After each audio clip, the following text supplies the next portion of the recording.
Hi, Sandra. How are you? And I am renaming the Better Business Bureau the Better Leader Bureau. And today's topic is, what type of questions do better leaders ask? Well, this is a different kind of topic that we'll discuss. You know, I've never thought about questions, and most ex-CEOs or CEOs don't think about questions. You think about answers. So this is a very interesting article. Hal Gregerson, who is a professor of leadership at MIT, wrote a very interesting article in the Wall Street Journal a while ago. And it's just something just really, really intrigued me, because you never think about this. So, he says it's often said the definition of insanity is doing the same thing over and over and expecting a different outcome. Well, the same could be asked of questions. You keep asking the same kinds of questions, and it's insane to think you're going to get a different kind of answer. So, most people want to be handed the 5 paradigm smashing questions to ask. Unfortunately, it's not possible. But what is possible is creating the conditions where the right questions are likely to bubble up. So here is some thoughts for our listeners to consider. So first, understand what kind of questions spark creative thinking. There are lots of questions you can ask, but only the best really knock down barriers to creative thinking and channel energy down new, more productive pathways. So a question that has 5 traits. Let me share that with you, what these traits are. It reframes the problem. It intrigues the imagination. It invites others' thinking. It opens up space for different answers. And it's non-aggressive, not posed to embarrass, humiliate, or assert power over the other party, which is very interesting because, the questions that, I was taught by a good personnel coach was, ask questions like, well, when I call your boss, what would she say was your biggest weakness and your biggest good? But it's the same question over and over again. They think it's the same thing. So this is kind of an interesting thing to consider. So you got to kind of create the habit of asking questions, which we don't do. We focus on answers as leaders, right? So many bosses simply aren't used to asking questions. They're used to giving answers. So in the early stages of building your questioning capacity, it's always helpful, to start by copying other people's questions. So let's talk about Peter Drucker, the management emperor, who liked to jumpstart strategic thinking by asking, let me quote, "What changes have recently happened that I don't fit what everyone knows?" That's a Peter Drucker thing, something that I would never even think about. Another example, a leader in a consumer packaged goods company constantly asks, what more can we do to delight the customer at the point of purchase, and what more to delight them at the point of consumption?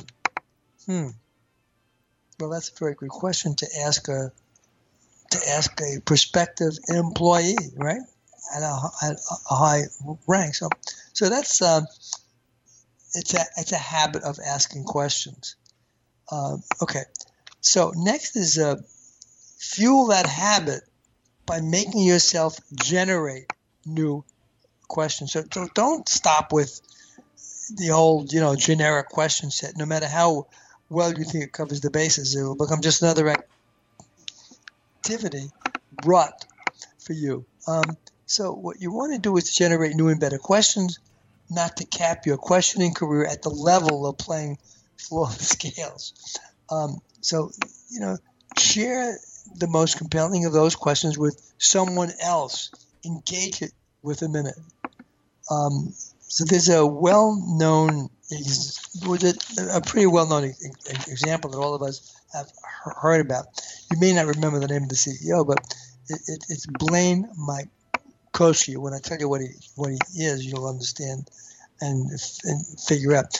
So he was in Argentina, and Blaine Mikoski, that is, when by his account he noticed a lot of children running around barefoot. He didn't need to ask why they didn't have shoes. Obviously, they were poor. But here's the question it brought to him. Is there a sustainable way to provide children with shoes without having to rely on donations? And thus he launched the social enterprise Tom's Shoes with its famous one-for-one business model. So for every pair of shoes he sold, or what the company sold, a pair of shoes went to the children there in Argentina. It was wonderful, wonderful move. But that's what he did. That's the question he asked himself.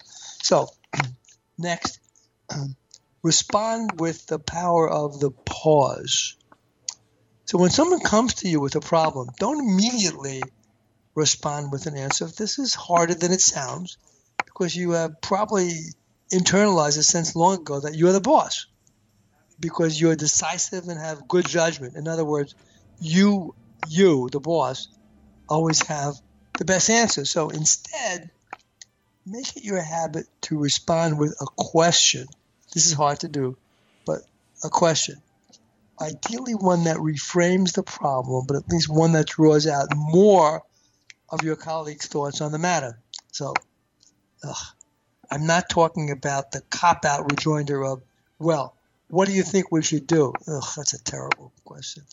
Help the person think through how the decision should be made with questions like, so what are we optimizing for? What's the most important thing we have to achieve with whatever direction we take? Or what makes this decision so hard? What problem felt like this in the past? Those are the questions. Can I throw in, I know you're right in the middle, but I need to throw in a different question because I am finding this constantly out there. And it is, and I don't know why more people aren't asking it, but what are you trying to accomplish? So what is the objective? Stop for a second. What are we, like, what, because in an overall transaction, there are obviously numerous other ones that need to be coordinated to get to that objective. Right. And I have found that because of, and this is just my experience being out in the world, that because of the overuse of screens and screens making you just go to the next, people aren't thinking peripherally, so to speak. So they're not able to see what the bit that they're doing and where it fits in. And I spent a lot of time untangling things that shouldn't have gotten tangled in the first place. And the main reason they've gotten tangled is that no one said, okay, what are we trying? What's the overall objective? What are we trying to do? Right. So. Well, you do it a lot because you interview all of your guests. So you need to continue, obviously, to brainstorm for different questions, which is the next point I want to make to our listeners. Brainstorm for questions. This is an idea that's so simple, but it involves an exercise so fast that it constantly surprises me how effective it is.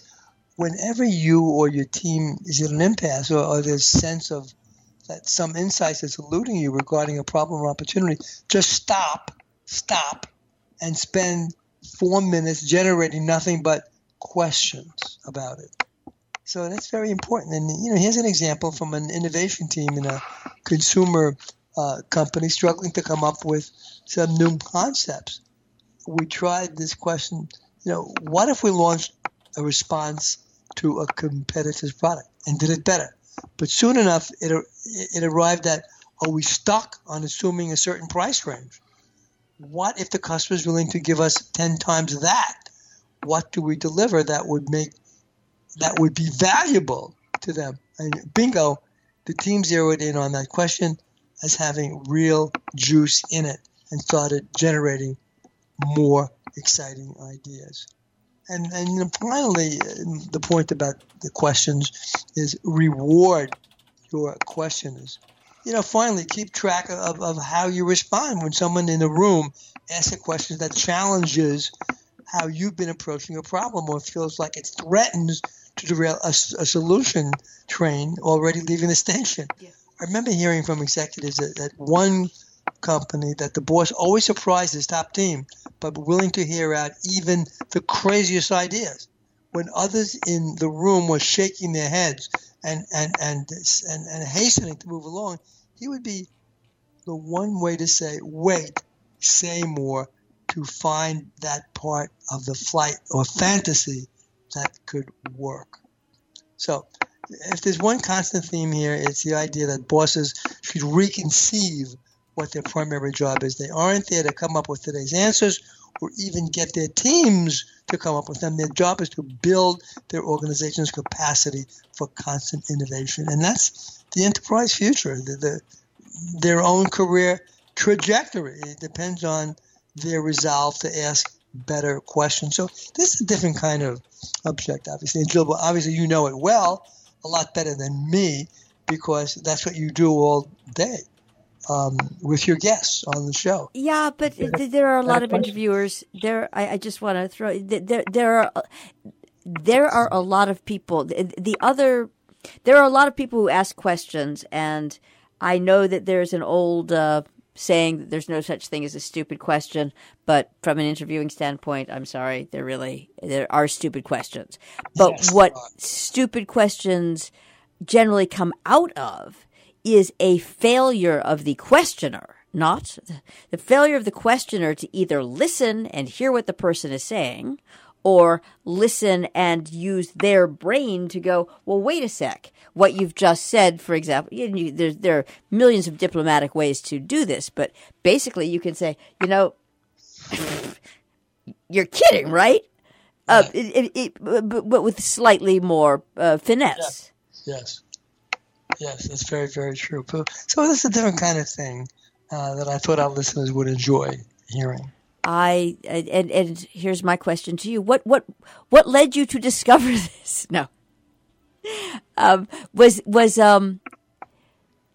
there an event, or have there been recent events that just made you go, "Hey, one of the things that's missing from a management standpoint is people questioning"? Well, it's something we don't think about. I know. You don't think about it. You think about answers, not questions. So this piece by this gentleman who wrote the article happened to be the executive director of the MIT Leadership Center, and it just brought up a lot of ideas. So I thought I would like to share this with our listeners, that leaders should focus more on questions, different kinds of questions, to get the answers they need. Thank you very much, Sander Flaum, Leader's Edge. Have a good day. Bye-bye, Jill.